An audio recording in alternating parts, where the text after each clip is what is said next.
Okay, men, at ease. As you know, we have recently begun a conquest of land of Canaan.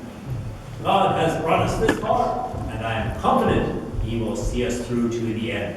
Our next objective, Jericho. Colonel, would you give us a status report? Yes, sir. We've had several spies return from the city of Jericho.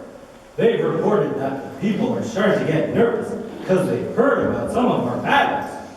Actually, I've got a direct quote from one of our spies saying, "Our hearts have melted in fear. No one has the courage to fight after hearing such things. For the Lord your God is the supreme God of the heavens above and the earth below." Good work, Colonel. Thank you, sir. The city of Jericho, however, will not simply give up without a fight. Captain, can you give us a status report? Yes, sir. Jericho is a well-fortified city. A strong wall surrounds the entire city, making a ground attack more challenging.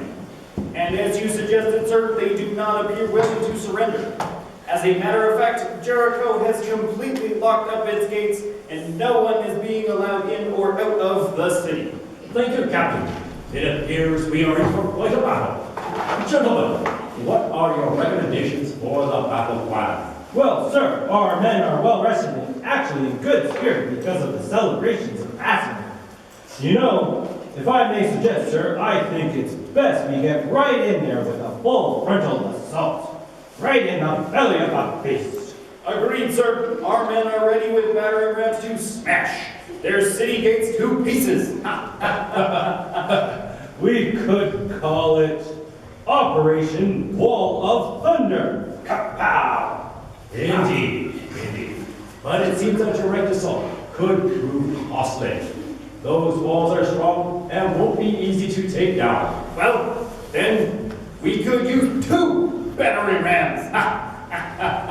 We could call that one Operation Thunder and Lightning. I don't know, man. It just seems too risky to... Oh, excuse me.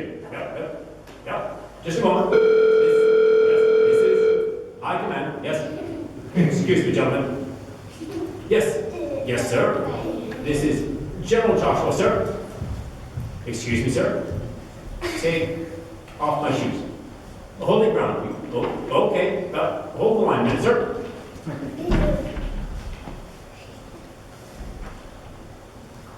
Yes, sir. Yeah, are you still there? Yes, sir. My shoes are off, sir. I am ready for your orders. The entire army will march. Sure, sir. Of course, sure, sir. Okay. Priests, trumpets, 7 times, sir. Okay, well, I have your orders, and you can be sure that we will follow them. You have never failed us. Thank you, sir. Thank you. Okay, men. I've just been given our orders from High Command, the Lord himself. Excellent, sir. We are ready. To begin, all the army will march around the city of Jericho for 6 days. Brilliant strategy, sir. We will march around shooting flaming arrows over the wall until we burn the whole city to charcoal. They'll surrender for sure. We'll call it Operation Flaming Arrow. Actually, Captain, the men are simply supposed to walk around the city once a day for 6 days. There will be no flaming arrows or artillery used of any sort. So, Operation Boring Walkathon? We'll also march with the Holy Ark of the Covenant, led by 7 priests. General, will we be using weapons of any sort during this march? The priests will be carrying trumpets. Trumpets? Are we carrying trumpets? The rest of the men will march in complete silence once a day for 6 days. So, Operation Baby Go Nine Nine. Baby.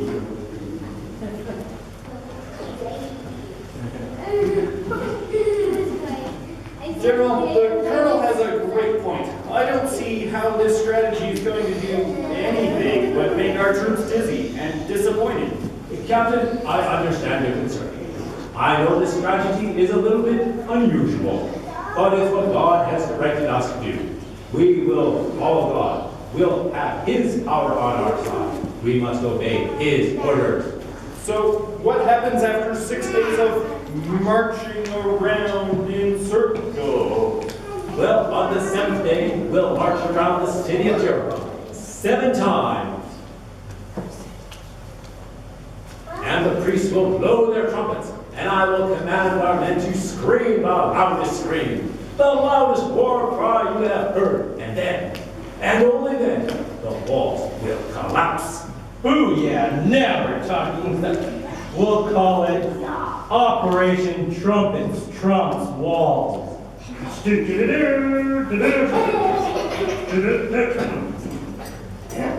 Wow, perhaps. But remember, it's because of God's power, not because of the trumpets per se. Well, sir, I still don't know about this, sir, but I'm willing to trust your leadership. Well, thank you, Captain. And don't forget, it's because of God's leadership that the plan will work, not mine. When we follow God, we have His power.